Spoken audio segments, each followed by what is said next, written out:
Graça e paz, Senhor Jesus Cristo, a todos. Amém? Amém. Também é uma alegria estar aqui. Faço minhas palavras do Ari em gratidão a todos aqueles que, de forma direta ou indireta, se empenharam para que esse evento acontecesse. Seja vindo, seja cedendo esse espaço, seja orando, seja simplesmente participando. Que Deus possa, da maneira que Ele sabe fazer, recompensar a cada um como Ele já tem feito até aqui. Em nome de Jesus. Coube a mim, primeira carta aos Coríntios, capítulo de número 3. Eu queria que você abrisse lá na primeira carta do apóstolo Paulo à igreja de Corinto, capítulo de número 3, versículos de 10 a 15. Segundo a graça de Deus que me foi dada, lancei o fundamento como prudente construtor, e outro edifica sobre ele. Porém, cada um veja como edifica, porque ninguém pode lançar outro fundamento além do que foi posto, o qual é Jesus Cristo. Contudo, se o que alguém edifica sobre o fundamento é ouro, prata, pedras preciosas, madeira, feno, palha, manifesta se tornará a obra de cada um, pois o dia a demonstrará, porque está sendo revelada pelo fogo, e qual seja a obra de cada um, o próprio fogo o provará. Se permanecer a obra de alguém que sobre o fundamento edificou, esse receberá galardão. Se a obra de alguém se queimar, sofrerá ele dano, mas esse mesmo será salvo, todavia, como que através do fogo. Para que a gente possa entender um pouco melhor o que Paulo está dizendo aqui, nós precisamos voltar um pouco atrás aos capítulos de número 1 e capítulo de número 2. Então eu quero fazer um breve retorno aqui para que a gente possa entender o que Paulo vem desenvolvendo desde o capítulo de número 1. A igreja de Corinto tem um problema sério de liderança. Ela tem uma visão completamente distorcida, como diz Davi Prior, uma visão míope, uma visão ofuscada acerca de líderes que lideravam a igreja de Corinto. A igreja ficava comparando a liderança. A igreja ficava jogando um contra o outro. E ficava medindo, julgando quem era o melhor, se era Paulo, se era Apolo, se era Pedro. E o apóstolo Paulo vem desde do capítulo de número 1, ele vem tentando acertar essa distorção da igreja. Por exemplo, dos versículos 18 a 25, logo lá no versículo 10 do capítulo 1, ele já vem falando das divisões. Mas no versículo 18, ele vai usar 4 argumentos ou 4 linhas de raciocínio para poder tentar ajustar essa visão distorcida que a igreja de Coríntios tinha com relação às divisões, à liderança e os erros que eles cometiam. A primeira, que vai do versículo 18 a 25, Paulo tenta uma linha de raciocínio que diz que essa comparação, ele vai comparando entre as coisas que Deus faz, a obra de Deus e o projeto humano. Enquanto o projeto humano busca a exaltação do próprio homem, a obra de Deus vai, de alguma maneira, exaltar o Cristo crucificado. Ou seja, ele vai na tentativa de reduzir a nada aquilo que não seja a exaltação a Cristo Jesus, nosso Senhor. Veja lá no versículo 18 do capítulo 1. Certamente a palavra da cruz é loucura para os que se perdem, mas para nós que somos salvos, poder de Deus, pois está escrito: destruirei a sabedoria dos sábios e aniquilarei a inteligência dos entendidos. Onde está o sábio, o escriba, o inquiridor desse século? Porventura não tornou Deus louca a sabedoria do mundo? Ele diz, essa sabedoria do mundo é nada perante a mensagem da cruz. Essa sabedoria mundana, a qual a igreja briga, se degladia, a igreja coloca o líder aqui e tal, Paulo vem trabalhando e dizendo, olha, ele contrapõe a sabedoria humana e a mensagem da cruz. Ele diz, aqueles que tomam o caminho da sabedoria humana vão na contramão da mensagem da cruz. Esses dois caminhos precisam ser revistos pela igreja. Os projetos humanos da exaltação do homem e a mensagem da cruz, o projeto de Deus. A segunda linha de raciocínio começa no versículo de número 26, ainda do capítulo 1. Ele vai dizendo que a vocação da igreja é que Deus toma aqueles que nada são, toma os fracos, toma os incautos, para que esses, de alguma maneira, sejam exaltados. Esses proclamem uma sabedoria que deixa a sabedoria humana maluca, sem entender nada. Quem? Veja lá o versículo de 26. Reparai na vossa vocação, qual seja, visto que não foram chamados muitos sábios segundo a carne, nem poderosos, nem muitos de nobre nascimento. 27. Pelo contrário, Deus escolheu as coisas loucas desse mundo para envergonhar os sábios, escolheu as coisas fracas do mundo para envergonhar os fortes. Ele não chamou poderosos, ele não chamou nobres, ele chamou as coisas loucas, fracas, insignificantes. 28. Deus escolheu os humildes do mundo e as desprezadas e aquelas que não são, para reduzir a nada as que são, a fim de que ninguém se vanglorie na presença de Deus. Essa segunda linha de raciocínio, Paulo diz assim, está vendo? Deus não chamou o sábio, o poderoso, o bambambam, ele chamou gente fraca, ele chamou gente simples, ele chamou os loucos desse mundo para proclamar esse mistério, para falar de uma sabedoria a qual o mundo fica boquiaberto, porque não compreende de onde vem tanta sabedoria assim. A terceira linha de argumentação do apóstolo Paulo está no capítulo 2, que vai do versículo 1 até o versículo 5. Eu esqueci de dizer também que no versículo 30 e 31, ele diz que tudo isso redunda em glória para Jesus Cristo. Muito bem.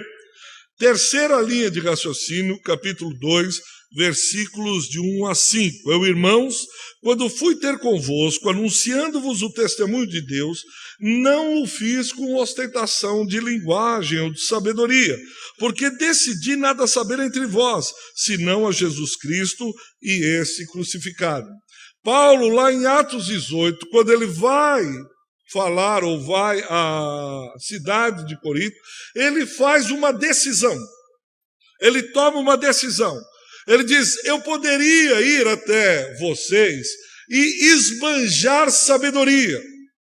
Eu poderia abrir a boca e acabar com vocês filosoficamente. Eu poderia usar toda a ilustração, todo o conhecimento e falar sobre a mensagem do Evangelho. Mas eu decidi ir em humildade, falando apenas e tão somente do Cristo e esse crucificado. Eu fiz a decisão de não mostrar conhecimento, de não equiparar quem sabe mais, não de fazer um debate, pelo contrário, eu usei a palavra e fui em humildade, simplicidade, buscando apenas e tão somente o poder do Espírito Santo para falar acerca da mensagem da cruz. Lá no versículo 5, alvo, para que a vossa fé não se apoiasse em sabedoria humana, e sim no poder de Deus. A fé da igreja seria toda ela fundamentada na pregação da cruz, na mensagem do evangelho, em Jesus Cristo, e não em sabedoria humana demonstrada pelo apóstolo Paulo. Paulo não estava atrás de seguidores, mas sim a intenção de Paulo era formar discípulos de Cristo. Ele não contava quantos discípulos ele tinha, se ele tinha 12 ou 144. Ele contava assim: eu não vou expor sabedoria, eu não vou aqui esbanjar isso, aquilo, não. Eu vou falar da mensagem do Cristo, e esse crucificado, humilhado naquela cruz, ressurreto e que vive, em humildade. Porque o fundamento é que essa igreja seja fundamentada em Jesus Cristo, formando seus discípulos e não meus seguidores. Então, ele separa entre o conteúdo, ele diz: eu decidi trazer a mensagem da cruz como conteúdo, e a maneira, ao invés de sabedoria, em humildade e em poder do Espírito Santo. E a quarta linha de raciocínio, de argumentação, está dos versículos 6 ao versículo 16. Ele vai dividindo, dizendo que a revelação que Deus faz de si mesmo é através do Espírito Santo. Veja o versículo 6. Entretanto, expomos sabedoria entre os experimentados, não porém a sabedoria desse século, nem a dos poderosos dessa época, que se reduzem a nada. Mas falamos a sabedoria de Deus em mistério outrora oculto. Qual é essa sabedoria? Jesus Cristo. Falamos esse mistério outrora oculto, a qual Deus preordenou desde a eternidade para a nossa glória. Sabedoria essa que nenhum dos poderosos desse século conheceu, porque se a tivesse conhecido, jamais teriam crucificado o Senhor da glória. Mas como está escrito: nem olhos viram, nem ouvidos ouviram, nem jamais penetrou em coração humano que Deus tem preparado para aqueles que o amam. Alguns pegam esse versículo e acham que isso vai ser na glória. É um tempo futuro. Não. Nem olhos viram, não contemplaram Cristo, nem ouvidos ouviram o que Deus tinha preparado para aqueles que creem. O que é que Deus tinha preparado? O mistério que outrora estava oculto, mas agora foi revelado. Na plenitude dos tempos, Deus enviou o seu Filho. E essa é a mensagem da cruz. E Paulo diz: olha, os homens naturais, os poderosos, os sábios, os príncipes do conhecimento, a ciência elevada não conseguem entender a mensagem da cruz se não for revelada pelo Espírito Santo. Versículo 10. Esse é o versículo chave do capítulo 2. Mas Deus nolo revelou pelo Espírito.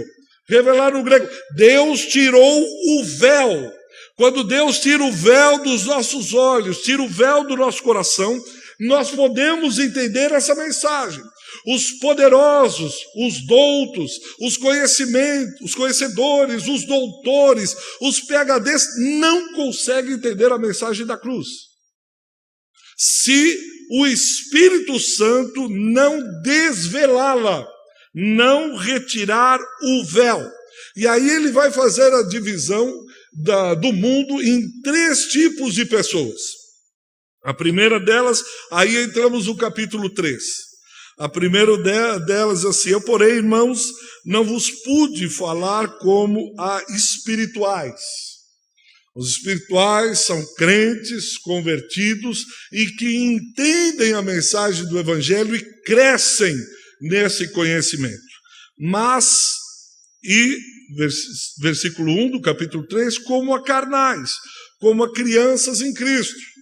Ou seja, ele diz que há um grupo de pessoas que são espirituais, pneumáticos. Eles são espirituais, eles entendem as coisas de Deus, não só aceitam o Evangelho, como crescem nesse Evangelho. Há um outro grupo de pessoas que serão salvos, mas eles são como crianças. Eles são carnais.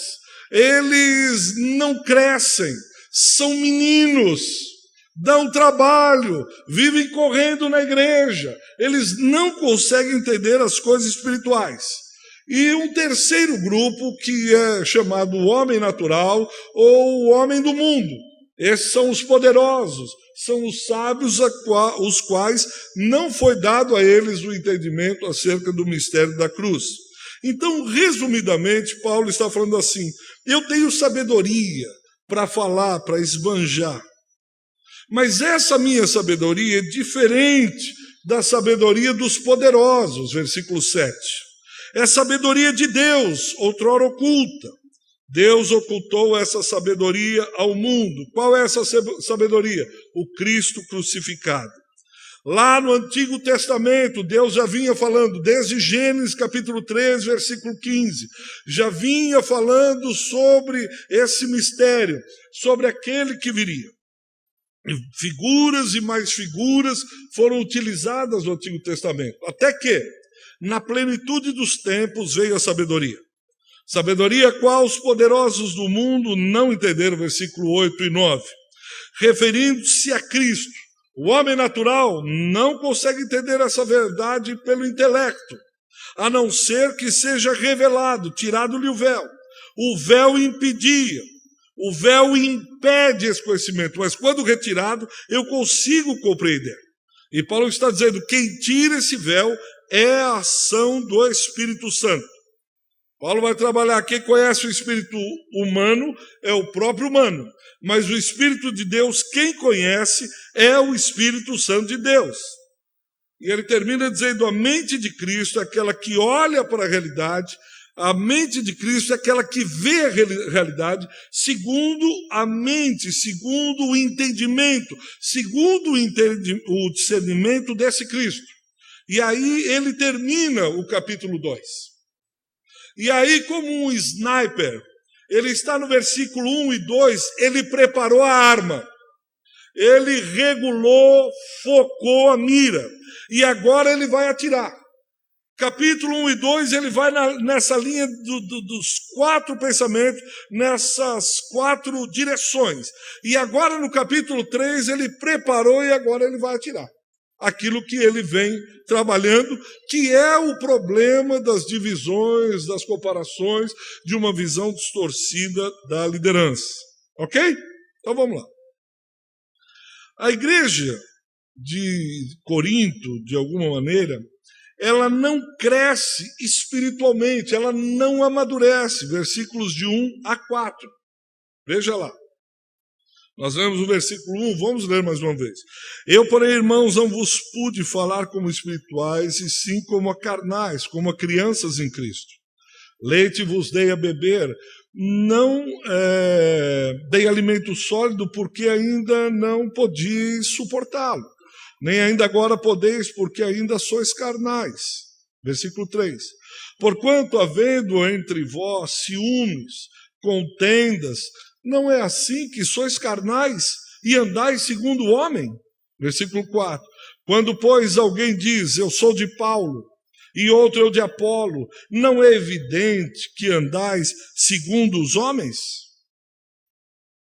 Vocês ainda são meninos, vocês ainda são carnais.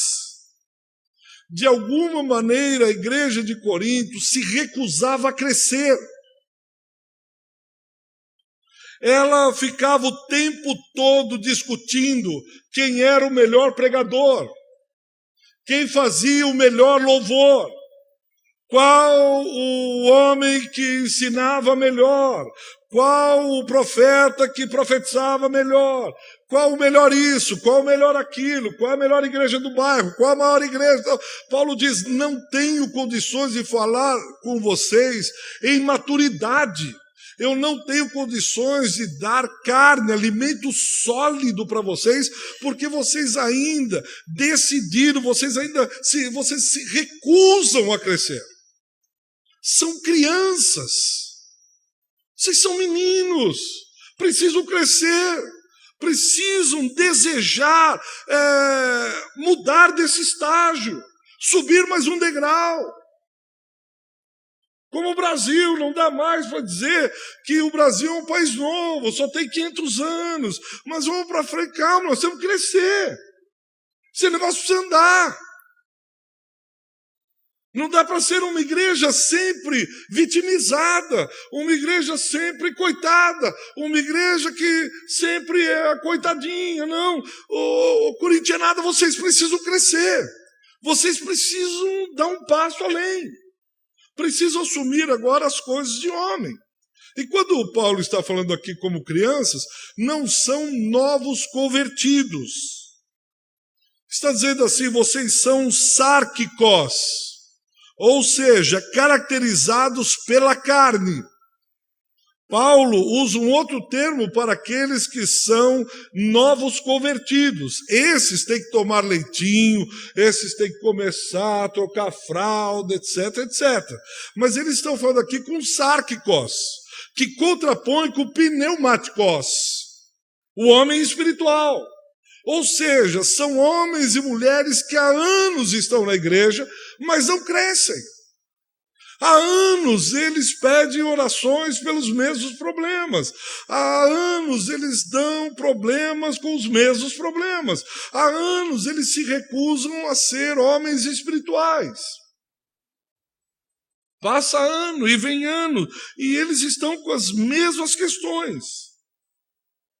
E Paulo está falando, vocês estão imbuídos ainda do mundo da sabedoria do mundo, da carne. E não de homens e mulheres cheios do Espírito Santo. De alguma maneira, vocês estão desviando o olhar para os homens, para o vaso, ao invés do conteúdo, do tesouro. Por favor, abra a sua Bíblia na segunda carta aos Coríntios, capítulo 4, versículo 7. Veja como Paulo está na mesma linha de pensamento. Segunda carta aos Coríntios, capítulo 4, versículo 7.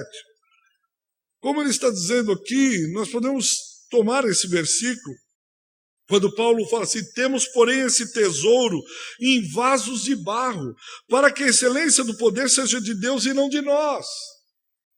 Paulo está dizendo assim, lá no capítulo 3, vocês estão focando o barro, o vaso, ao invés do conteúdo. O que foi despejado em vós, o que foi doado a vocês, é um tesouro riquíssimo. Um mistério que outrora estava oculto. E vocês estão discutindo e brigando porque tem um vaso mais redondinho, um vaso mais quadradinho. Qual é o melhor? O vaso mais quadradinho ou o vaso mais redondinho? Ah, eu prefiro o vaso hexagonal, é bem melhor que o quadrado. E Paulo diz, isso é criancice, isso é infantilidade, isso é meninice. Vocês estão dando importância para o vaso que é de barro, ao invés do conteúdo que é de ouro. Eles estavam olhando para os seus líderes espirituais da mesma maneira que os homens do mundo veem os seus ídolos. Eles estavam com o mesmo foco. Eles olhavam os líderes da igreja como um torcedor de futebol vê o jogador de futebol. Como o mundo vê os seus cantores, como o mundo vê os seus artistas de novela. E Paulo está falando, vocês estão fazendo dos seus líderes e os vendo, jogando contra o outro, vendo que era melhor, assim como o mundo faz com o artista de cinema. Ah, eu prefiro atuando muito mais o Robert De Niro do que não sei quem. Isso é carnalidade. Isso é carne pura. Vocês não estão olhando para os seus líderes como pessoas espirituais, como pessoas que Deus está usando. E Paulo tenta, de alguma maneira, ajeitar, arrumar essa visão deturpada que a igreja de Corinto tinha com relação aos seus líderes. E ele faz isso tirando o foco dos líderes e concentrando, ao invés de olhar para a personalidade dos seus líderes, para a função que esses líderes tinham dentro do reino. Vou repetir. Paulo tenta desfocar a atenção nos líderes, na pessoa do líder, no vaso, para focar na função que esses líderes desempenhavam dentro da igreja. Quem é Paulo? Quem é Apolo? Quem é Cefas? Pedro? Quem são? Diáconoi. São servos. Servos que se doam para a obra. Nada mais do que isso. Percebe? Ele diz assim, quem é Paulo? Quem é Apolo? Quem é Cefas? São servos de Cristo, só isso. Veja lá na primeira carta aos Coríntios, capítulo 3, versículo 5.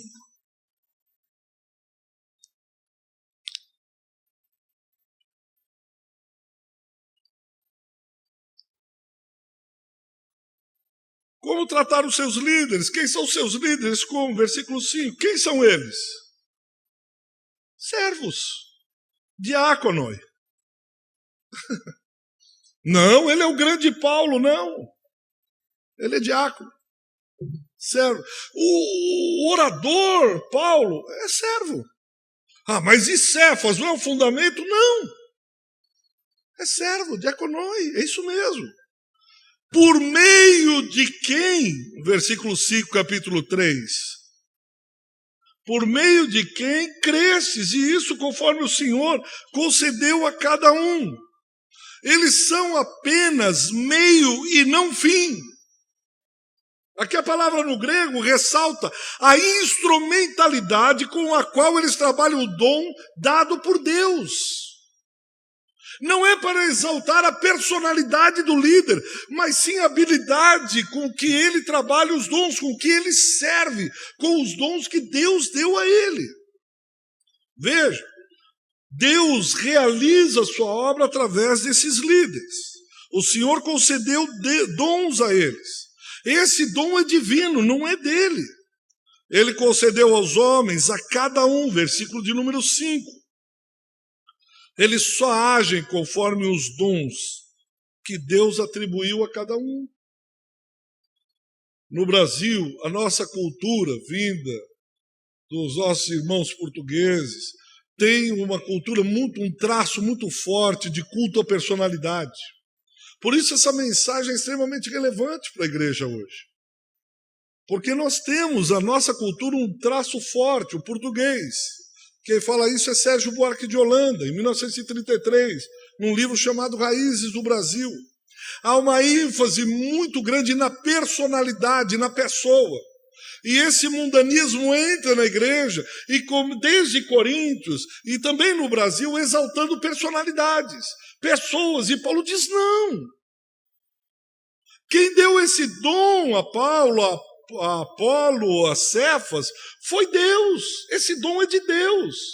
E esse dom foi dado para ser repartido entre vós. Ele só age conforme os dons que lhe foram atribuídos. Essa habilidade, seja no ensino, na pregação, é dele. Ele que deu. Ele que tem que ser exaltado. E rapidamente nós estabelecemos uma relação de causa e efeito, medindo também como o mundo. Olha o sucesso que esse irmão faz. E Paulo está dizendo, o sucesso não tem nenhuma relação causa e efeito com a pessoa. O dom é de Deus e o sucesso não faz parte do reino. Isso depende de Deus. Como assim? Paulo vai falar, quem dá o crescimento? É Deus, não é a habilidade dele. É claro que a habilidade dele influencia. Porém, quem dá o crescimento não é nem Paulo nem Apolo. Por isso eu não posso medir o sucesso de alguém ligado à pessoa. O sucesso é aquele que age através de todos, com os dons dados por ele. Percebe isso, está claro? O que Paulo está tentando dizer aqui? Não há essa relação causa e efeito, e sim a instrumentalidade. Alguns Deus deu dons e vão crescer mais, outros vão crescer menos. Não tem nada a ver com a pessoa, mas tem tudo a ver com Deus, versículo 6. É como se Paulo, e aí ele vai começar a explicar no versículo 6, ele vai usar o exemplo agrícola, né, acerca da agricultura. E ele diz assim, pessoal, deixa eu explicar aqui, presta atenção em mim. Ah, fala, Paulo. Imagina um lindo campo. Vem um sábio e bom agricultor. Ele chama Paulo, eu estou aqui. Ele diz, toma algumas sementes. Aí Paulo pega as sementes na mão, começa a cavar um buraco aqui, põe uma semente, vai para lá, cava outro, e vai indo, e vai indo. Aí esse sábio e bom agricultor diz, Apolo, estou aqui à direita. Ah, vem cá. Toma que ali tem um ribeirão e tem um regador. Você pega a água lá no ribeirão, no regador, e vai regando aqui aonde Paulo semeou, tá bom? Tá bom. E ele vai regando. O quê? A semente é onde Paulo jogou. Vocês entenderam? E o pessoal de Corinto, sim, tá fácil. Então, aí Paulo emenda a pergunta, quem que deu a semente? Foi Deus. Quem que chamou os obreiros? Foi Deus. Quem é que deu o regador e o ribeirão para Apolo? Foi Deus. Quem dá o crescimento? Foi Deus. Deu para entender? O que é que eu desenho? Não, agora nós entendemos. É o bom agricultor. É o jardineiro. Que trabalha no jardim, que é a sua igreja. E vai chamando um e dá um regador, chama outro da semente, para outro ele dá enxada, para outro ele dá o adubo, e assim ele vai distribuindo os dons, para que todos se doem, para que o jardim fique florido, fique bem cuidado, para que o jardim dê frutos. E ele faz a semente brotar, ele faz a semente crescer, ele faz a semente ficar vistosa e dar quantos frutos necessários. Eu acho que Paulo emenda uma pergunta e diz, pessoal, mais um pouquinho aqui, eu já vou terminar a aula. O que foi? Olha, me diz uma coisa, quem que fez a semente crescer e esse jardim ficar lindo? Foi Paulo? E o pessoal, não. Então foi Apolo? Não. Letra C, Cefas? Não. D, letra D. Foi o bom agricultor? Todo mundo, ele. Deu para entender agora? Deu. Então, na próxima prova, não deixe de assinalar a letra D. É o agricultor. É o agricultor. Sendo assim, tanto Paulo quanto Apolo são importantíssimos, claros que são. Mas tem uma coisa aqui interessante que eu acho que a gente precisa pensar nisso. Veja lá, versículo 8. Olha que coisa que Paulo ressalta aqui, que coisa importante. Ora, o que planta e o que rega são... O que planta e o que rega são... Podemos repetir juntos? O que planta e o que rega são... Não é interessante isso? Paulo e Apolo são um. O que significa isso? Eles devem trabalhar juntos. Paulo não está trabalhando na questão da divisão. Ele diz, pensem bem nisso. O que planta e o que rega são um. Imagine o bom agricultor chamando Paulo. Paulo, vai aqui e bota a semente. Apolo começa a regar. Ele diz, aonde Paulo pôs a semente? Ali. Pois eu vou regar ali. Apolo, a semente está ali. Pois é, mas o regador não é meu? O senhor não me deu? O senhor não deu o ribeirão para eu usar? Eu vou regar ali. Não! Quantas vezes na igreja, seja igreja local, ou seja igreja espalhada, a gente fica rachando, dividindo, fracionando. Um vem, planta aqui. Eu vou dizer, eu não vou. Joga água, meu filho. Eu não, vagabundo. Ele que vem aqui joga água. Ele pensa que eu sou empregado dele? Não, meu filho, são todos empregados do bom agricultor. Não, mas ele que se vira, ele que manda vir alguém regar. Não, é você que Deus mandou. Não, eu não. Outros que ficam escondendo a semente. Aonde que você plantou para que eu possa jogar água? Não falo. Como não fala? Porque depois você vai saber onde eu plantei e vai querer comer do meu fruto. Não é seu fruto, é nosso. Eu não falo. Então, como que eu vou fazer para regar? Deus, ele não quer me contar onde que ele plantou. Seria cômico se não fosse trágico. Essas facções, essas disputas, essas concorrências.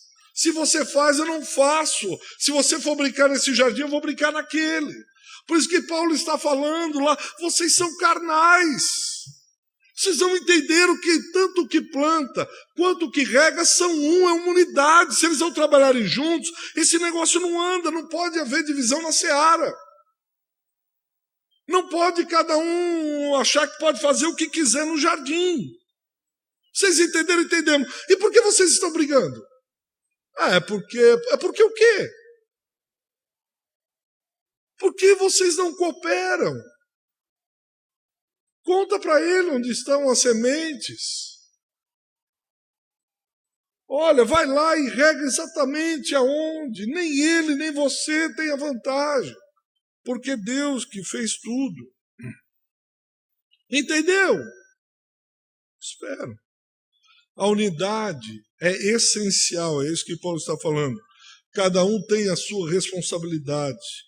E cada um receberá o seu salário, cada um receberá o seu galardão segundo o seu próprio trabalho. Longe de serem rivais, Paulo e Apolo são um. Entendeu? Eles têm que trabalharem juntos. Eles têm que andarem juntos. Conhecer o trabalho do outro. Não há concorrência. Por esses dias, estava meditando uma palavra, eu queria que você abrisse Lucas capítulo 5.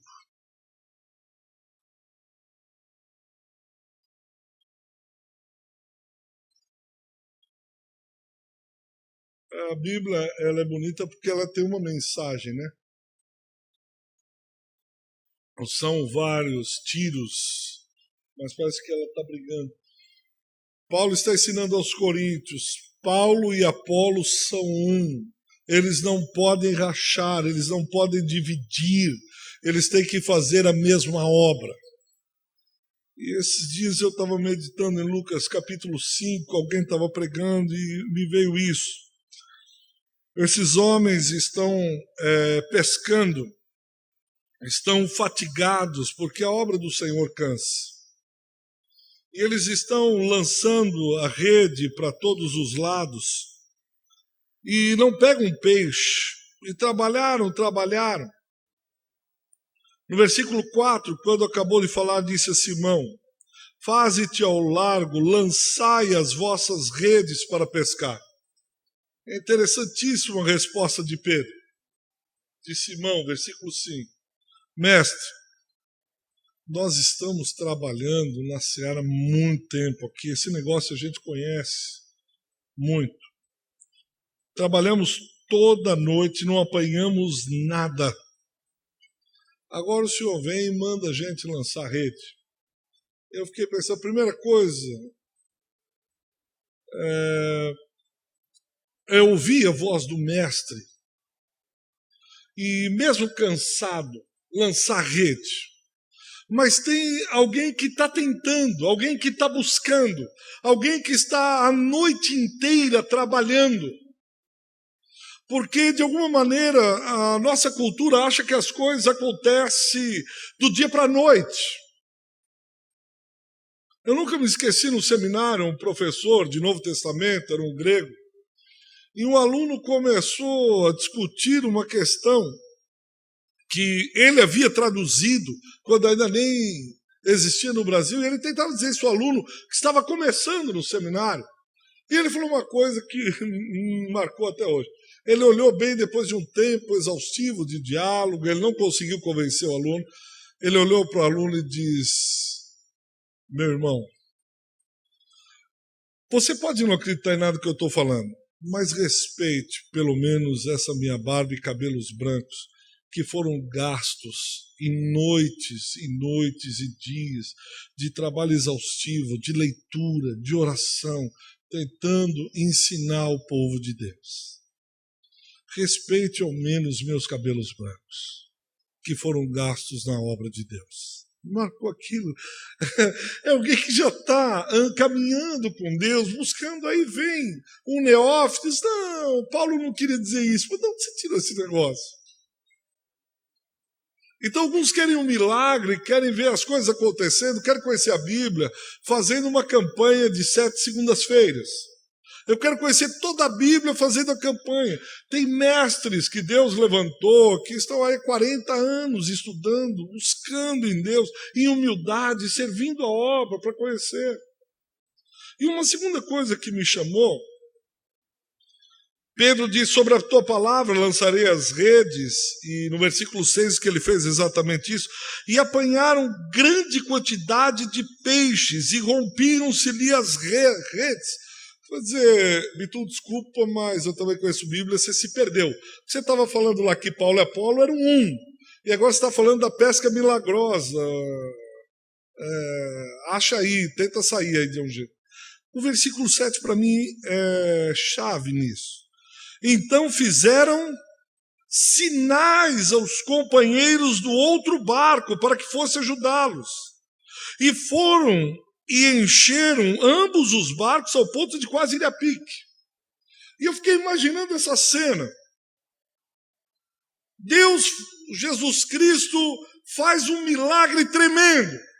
E aí Pedro, talvez ele estivesse com o Tiago no barco e começa a vir peixe, ele joga quase estourando a rede, ele puxando peixe. Me lembrou, aí me veio à mente alguns ministérios, algumas igrejas, alguns líderes espirituais. Vai vindo, ele vai inchando. A igreja tem 10 mil pessoas, 15 mil, 50 mil pessoas, e Deus está fazendo milagre, vai enchendo, e vem alguém e diz, reparte o pão. Não. E ele vai. E não são poucos os barcos que vão a pique. Sabe por quê? Porque ele não leu o versículo 7.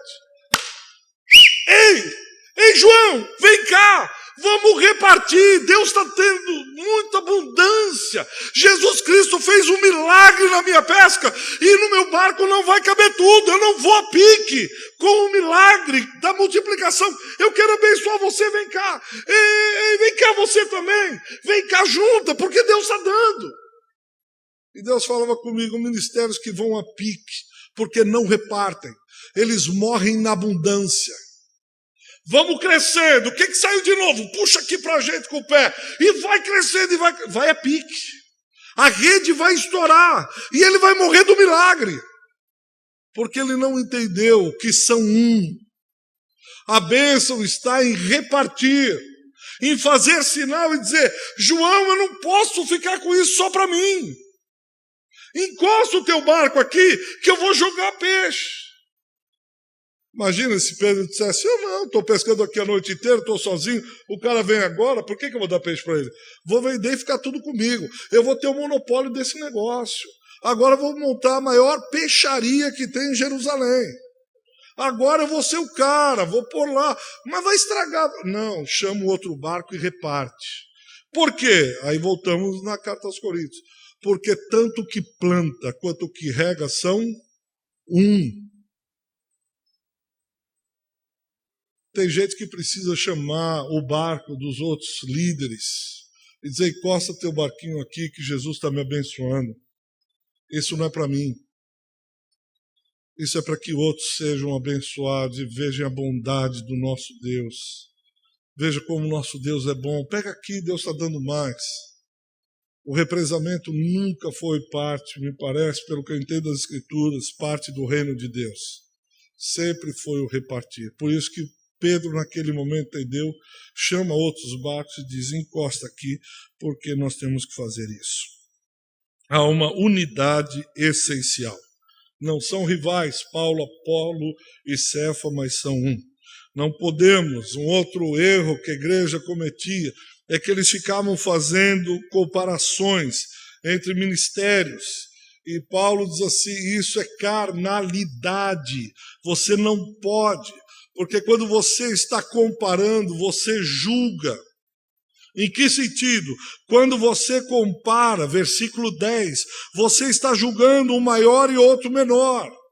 Esse aqui faz mais do que o outro, esse aqui é melhor do que aquele, esse é isso, aquilo. Você está julgando, e o julgamento não cabe a você, o julgamento cabe a Deus. E aqui não é mencionado em nenhum momento que eles receberiam segundo o seu sucesso, eles receberiam segundo o seu trabalho. Versículo 8, olha lá. Ora, o que planta e o que rega são um, e cada um receberá o seu galardão, o seu salário segundo o seu trabalho, não segundo o seu sucesso. Deus nos chama para sermos fiéis, e não homens e mulheres de sucesso. Há alguns que Deus vai dar um crescimento, e há outros que vai dar um crescimento menor, mas é Ele que dá. E Paulo está dizendo assim: vocês são carnais, porque vocês estão comparando ministérios com sucesso. Isso aí, de novo, vocês estão comparando os líderes espirituais com os líderes do mundo. Isso é carnalidade. Quem faz crescer mais ou menos é Deus. Leon Morris, esse versículo de número 9, ele traduz do grego assim: de Deus somos cooperadores, de Deus somos lavoura, de Deus somos edifício. A nossa tradução, pela Usamia, está: porque de Deus somos cooperadores, lavoura de Deus e edifício de Deus. E Leon Morris, que no grego está: de Deus somos cooperadores, de Deus somos lavoura, de Deus somos edifício. Ou seja, nós estamos cooperando com Ele, ao mesmo tempo que somos o campo onde Deus trabalha. Nós somos esse jardim que estamos trabalhando e sendo trabalhados. E tudo onde ocorre essa construção. E aí, dos versículos de 10 até o versículo 15, Paulo falará desse edifício, do fundamento e da edificação. E ele começa o versículo 10 dizendo: segundo a graça de Deus. Ele não perde de vista a dimensão do autor de toda a obra. A igreja não pode perder de vista, a igreja de Corinto não poderia perder de vista o autor. Olha, segundo a graça de Deus, cada um, a única coisa que ele faz, só uma coisa: o fundamento é um só, é Cristo. O fundamento já foi colocado pelos apóstolos, colégio apostólico.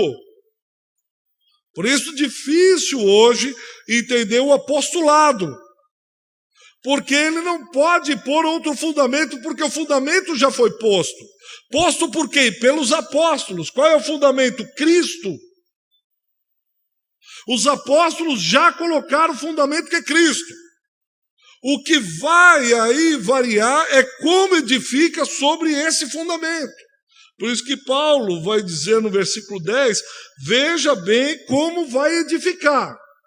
Não se fala aqui de fundamento, o fundamento é um.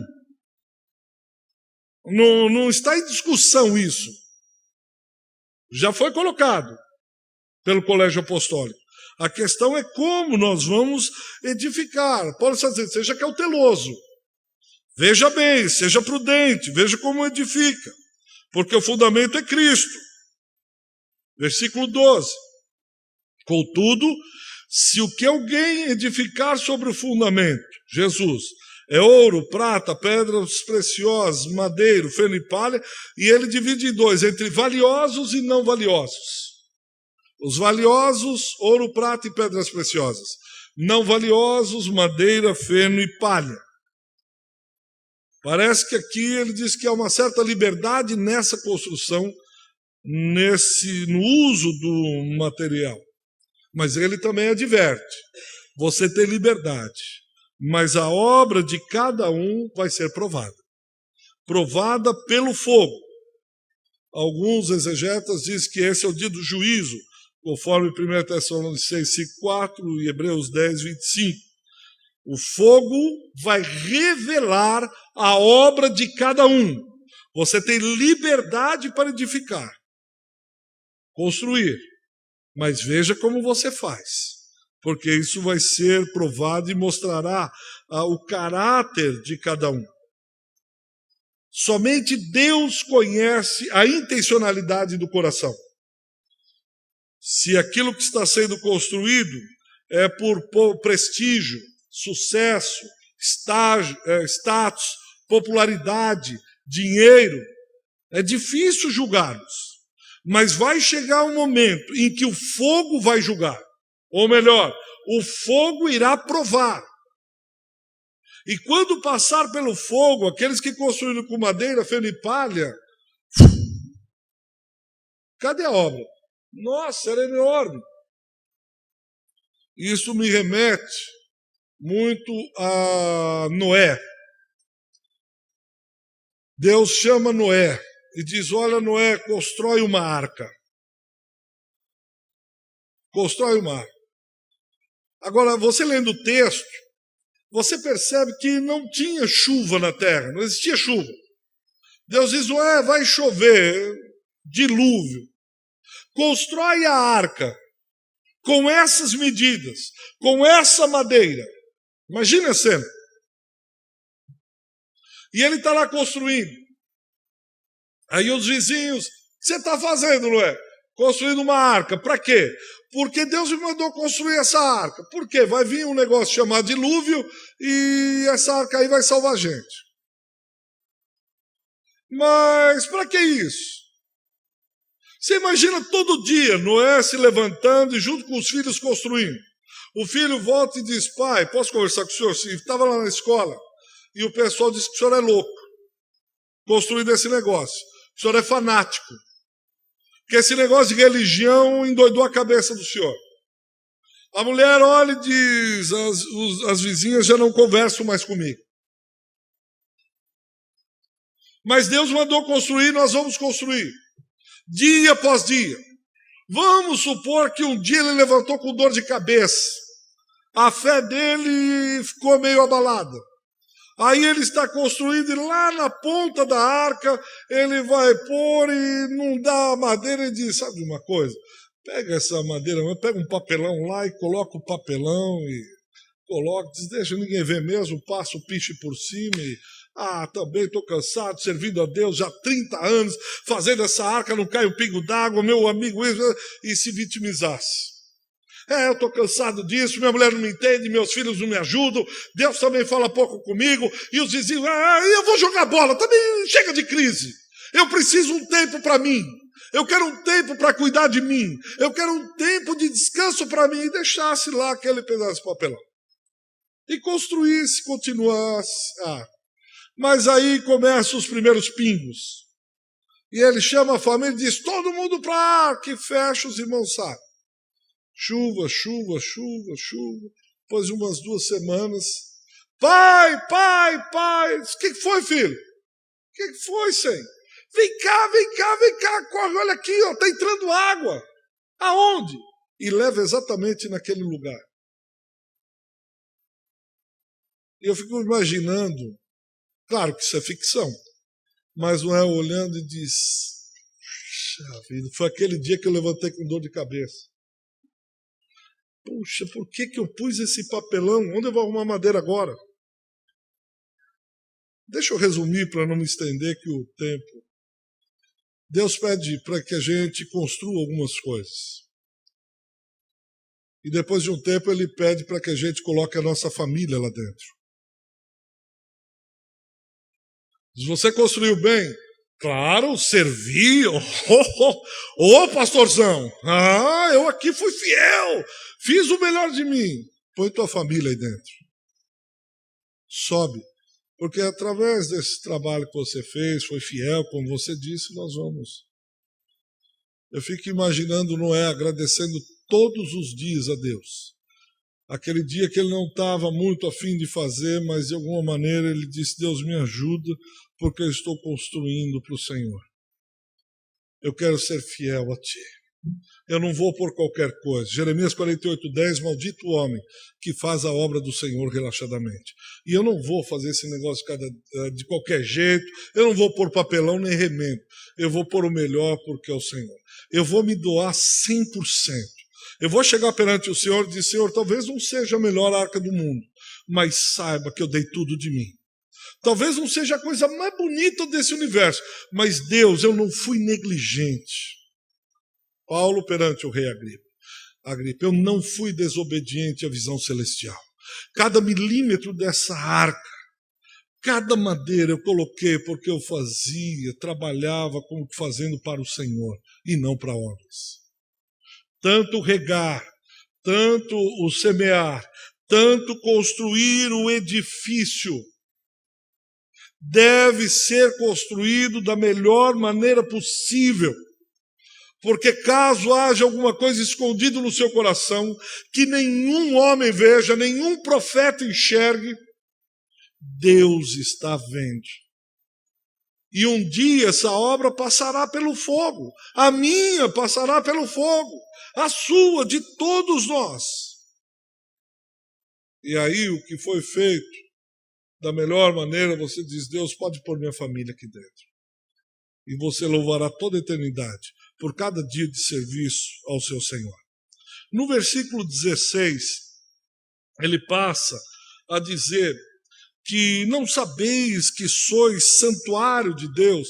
Aqui ele se refere à igreja. Somente no capítulo 6, versículo 19, que ele vai referir-se à pessoa. Aqui ele está falando santuário, não sabeis que a igreja é santuário de Deus e que o Espírito de Deus habita em vós. E aí ele dá um alerta no versículo 17 que enche a gente de temor. Ele diz, se alguém destruir o santuário de Deus, Deus o destruirá, porque o santuário de Deus, que sois vós, é sagrado. Ele se refere ao quê? A divisões, a cismas, a rachas, a irmãos medindo uns com os outros, a irmão comparando ministérios, a irmão colocando líderes uns contra os outros. Isso é muito sério. Ele diz, aquele que tocar, destruir esse santuário, Deus o destruirá. E isso não é novo no Antigo Testamento. Por favor, abra sua Bíblia, Provérbios 16, se puder marcar, foi um dos primeiros versículos que eu aprendi. Provérbios vai dizendo que tem 6 coisas que o Senhor odeia, mas a última ele abomina. Eu não faço a mínima ideia do que é alguma coisa que Deus abomina. Eu não faço ideia. Eu tentei pensar. O que seria uma coisa que Deus olha e ele abomina? Isso queima. Ele provoca. Tem 6 coisas que o Senhor odeia. O que é o ódio de Deus? Tenta pensar Deus odiando alguma coisa. O que é? E o escritor diz. Ele diz 6 coisas. A primeira, olhos altivos, o cara que se acha o bacana. Língua mentirosa, o mentiroso. Mãos que derramam sangue inocente, o cara mata o inocente, Deus odeia. O coração que maquina pensamentos perversos, Deus odeia.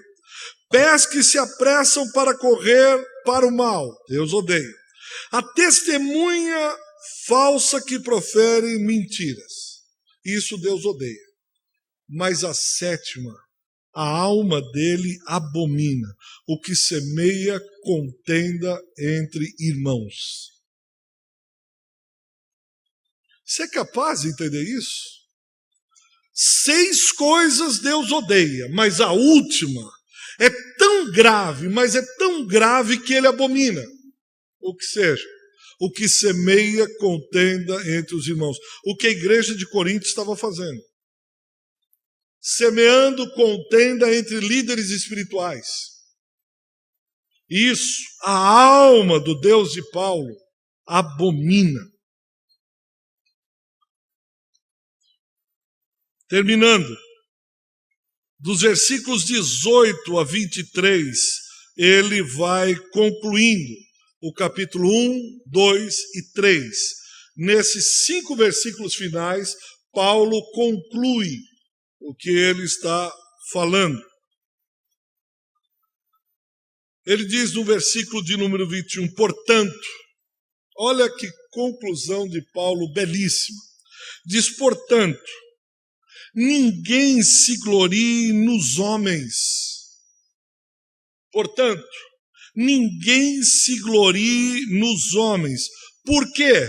Porque tudo é vosso. Ele está dizendo assim: quando vocês estão aí, eu sou de Paulo, eu sou de Cefas, eu sou de Apolo, etc. Não se gloriem neles, porque eles são de vocês. Quando você acha que você é partidário dele ou é seguidor dele, Paulo está dizendo é o contrário. Não é você que é dele, é ele que pertence a vocês. Esses homens aqui são servos que Deus deu a vocês. Não é que vocês são deles, eles é que são de vocês. Você não é de Paulo, Paulo que é vosso. Deus deu à igreja esses homens extremamente habilidosos. Então você minimiza, você inverte a situação quando você diz que você é de Paulo. Paulo diz, para de ser doido, você é louco. Deus deu como que presenteando vocês, para instruir vocês, para ajudar vocês. Então vocês não são deles, eles é que são de vocês. E não só isso. Olha o versículo 22. Seja Paulo, seja Apolo, seja Cefas, seja o mundo, seja a vida, seja a morte, seja as coisas presentes, seja as futuras, tudo isso é de vocês. Esses servos, Paulo, Apolo, Cefas, são de vocês. Deus deu a igreja por amor a vocês. Quando você diz que você é de Paulo, você reduz o projeto de Deus. É o contrário, eles são de vocês. É como se Cristo dissesse, eu dei a vocês esses homens extremamente habilidosos para servirem vocês. Porque eu sei a necessidade de vocês. Eu instruí esses homens, habilitei esses homens, dei dom a esses homens. Não é para vocês ficar brigando por eles, porque eles já são de vocês. E não só eles, a vida, a morte, o mundo, tudo é vosso. Morte, as coisas presentes, futuras. E vocês são de Cristo, ele termina no versículo 23. E Cristo, de Deus. Tudo começa onde termina, tudo termina onde começa. Reverendo Augusto disse isso. Tudo começa onde termina, tudo termina onde começa. Ele é o alfa, ele é o ômega. Ele é o princípio, ele é o fim. Não há lugar na igreja para outra pessoa ter a glória senão a ele. Por isso que quando nos reunimos, não existem personalidades. Não existe gente minha ou dele, existe gente nossa. O culto não tem espaço para artistas, o culto não tem espaço para shows, o culto não tem espaço para grandes personalidades. O culto é teocêntrico, a vida é teocêntrica, é a mente de Cristo. Tudo gira em torno de Cristo. Qualquer outra realidade, qualquer outra glória, qualquer outro louvor deve ser extirpado, exorcizado da noiva do Cordeiro, da igreja de Jesus Cristo. Só existe uma glória a Ele. Tudo isso é de vocês, e vocês são dele, e vocês são de Cristo, e Cristo é dele. Ele é o início e o fim, Ele é tudo, em todos. Por isso a igreja só encontra espaço para glorificar um só. Por isso deixa de ser menino, deixa de ser carnal, deixa de ser criança. E cresça, e glorifique ao único que merece toda honra, toda glória e todo louvor a Ele. Amém? Amém.